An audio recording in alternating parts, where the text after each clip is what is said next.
We're at the 2013 Toronto International Film Festival with the ladies and the gentlemen of Qissa. Thank you so much for making time for us, guys. Pleasure. So how has Toronto been treating you so far? We really haven't seen much because we've been running in and out of the festival, but it seems to be a fairly vibrant sort of city and also a little casual, which is a huge relief for somebody like me. How about you, Tisca? How has this been? I'm loving it. I've been to Toronto about 10 years back, but what I really love is the fact that you get so close to the audiences. You're sort of walking in and out of the theatres and people are walking around and it's very interactive, which is fabulous. And on your end, how's it been? Cold, Yeah. but just stunningly warm people. And the last time I came here, the Twin Towers came down, and Tough time. so to come back now and still see in the airport that there's no sense of paranoia about immigrants coming in, and it was just refreshing to see that the city still has its heart open. Yeah. And yeah. How have the audiences been reacting to your film here, Anoop? What have you been hearing from people? What have they been telling you? Well, the kind of feeling that I get, in fact, also at the screening yesterday, at the end of it, I had a feeling as though a kind of bell had rung far away and the audience heard it. They weren't very sure, it seemed to me, whether they had heard it outside themselves or within them. And I think that feeling of searching for the film within themselves is, I think, one of the finest gifts I could get for my film. Now, what rang the bell in you to make this film? Because it is on a very topical subject. I don't think it ever gets old for us Indians and our generation. Yeah. What rung the bell for this film for you? Well, there are many reasons, but let me say this very briefly, and that is that I spoke to many people who come from the time of the partition. And within my family, it's always been full of stories. I realized one thing, that whenever anyone started speaking about the partition, from fact, very quickly they would go into fable and imagination. They would suddenly imagine the family that they had lost, brothers, sisters, wife, mother. They would start imagining, where had these people gone? And I remember a story told to me by a very elderly man, and he said to me that when their village was attacked, his daughter jumped into a well, as it happened with many women at that time. And he says he still dreams about her now, almost 60 years after the event, and he sees her in his dream, looking up into the sky from the well, waiting for her father to come back and get her out. And that image has always stayed with me, and anyone who sees the film Qissa will see how important that image is to the film. What are your memories, or what do you associate with that time? When somebody says partition, what do you think about? What comes to your mind?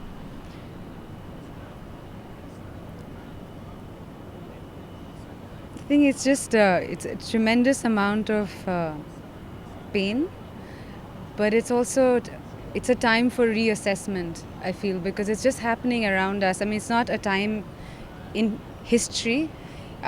It happened. Many things like that have happened, and no tragedy is greater than the other. But I feel it's still happening, and I think for a person today, my generation, it's to understand and reassess, and see how one can, contribute to the process of making this easier, creating some sort of value out of something that's already happened and is still happening in new ways, in ways that are almost under your skin. It's not an event in history, a date that you can locate it in. Yeah. It surrounds you, and it's cyclical. And yeah. Do you echo her feelings, Tisha? When you think about the partition, it's obviously not a pleasant memory for anybody, but what comes to your mind? My grandparents are actually from Pakistan, so the places where we were shooting were the exact spots where they landed. Hordes of people landed from Pakistan into India in those very spots, Taran, the Wagah border, places like that. So as an actor, normally one has to put in, if one is doing a period piece, one has to put in preparation to sort of orient oneself into the body language or into the sense of that time, just to be correct, authentic. For me, there was no such great requirement, because I'm a Sikh, half a Sikh, and secondly, it was the story of my grandmother, Nani and Dadi, that this is. So in many parts of the film, particularly the Exodus part, sitting in the gadda, the hath gadi, and getting out of the bullock cart, getting out of the village and all of that, those parts were like I was looking back at the village and thinking that's how they must have felt, leaving this place, their homes, their land, everything that they've sort of grown up with. So it was in many parts of the film goosebumps. It was that kind of feeling, because it felt very intensely personal, certain parts of the film. So for me, it's I would not say painful in the sense that it might have been for my your hand must be getting tired. Intensely painful for my grandparents' generation, less so for the generation of my parents, but an echo of pain for us. But that's enough to create that, and I think as an actor, that's really a fantastic part of being an actor, that one can go back and experience that reality, even fractionally, and capture that and see, oh, okay, this is how it felt, this is how they might have felt, and wear that for a while and then cast it off, because you don't have to stay there, because it's painful, some of it.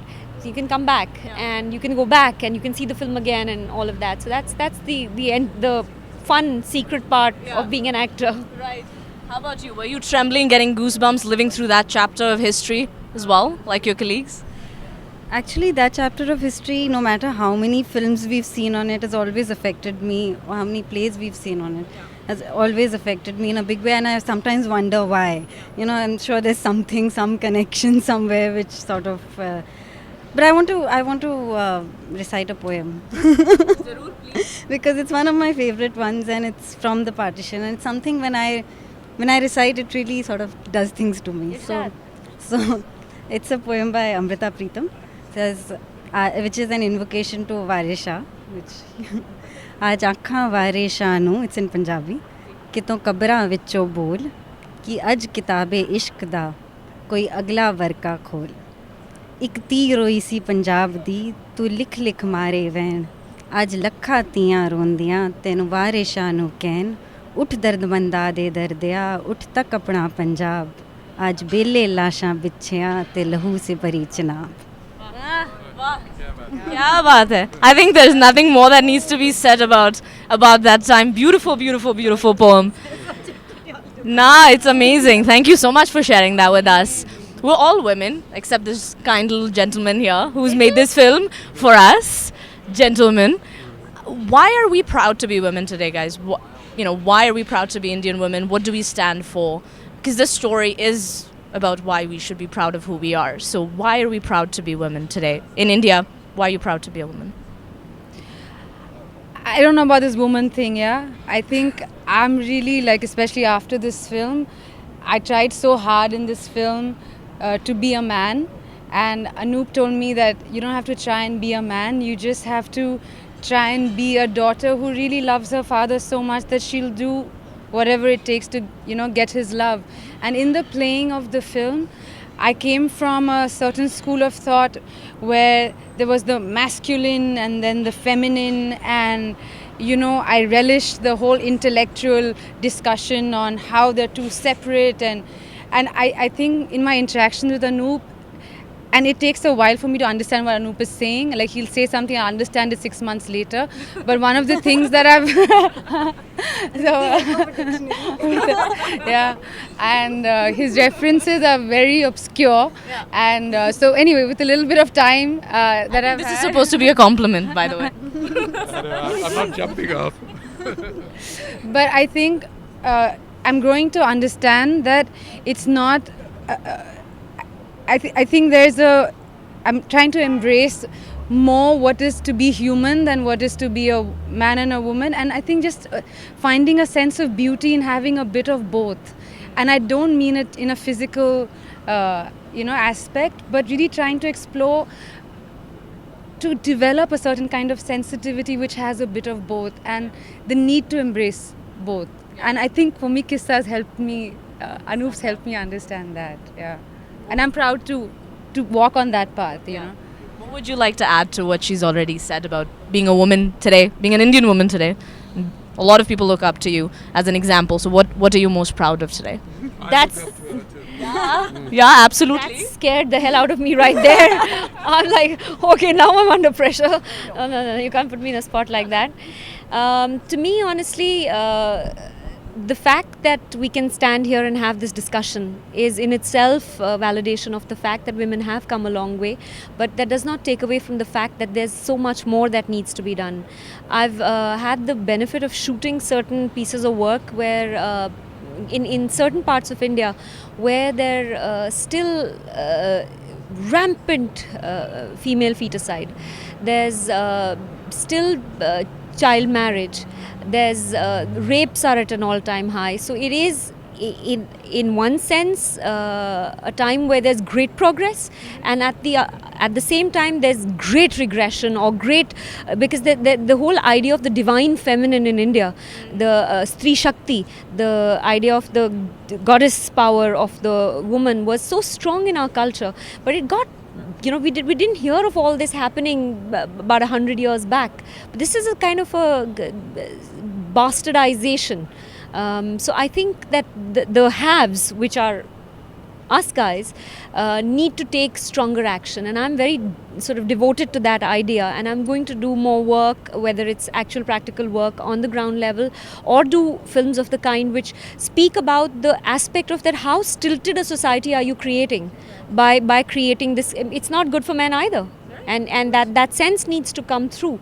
So that's something that bothers me at a very fundamental level. It's a human rights thing. You're destroying the balance of yin and yang. You can't do that. It'll destroy the balance. So you need to understand that at a human level. So it's not good for anybody. So I'm going to try and do more on that. Yeah. How about you? What would you like to add to?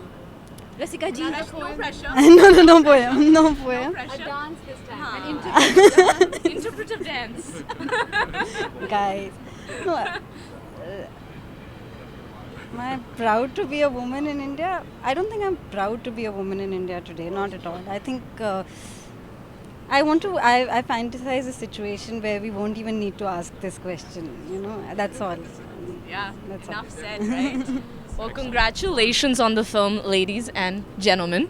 And on to better things. Hopefully it does really well. Audiences embrace it. And congratulations on the success so far. Thank Thank you. you so so much. much. Thank you so Thank much. you.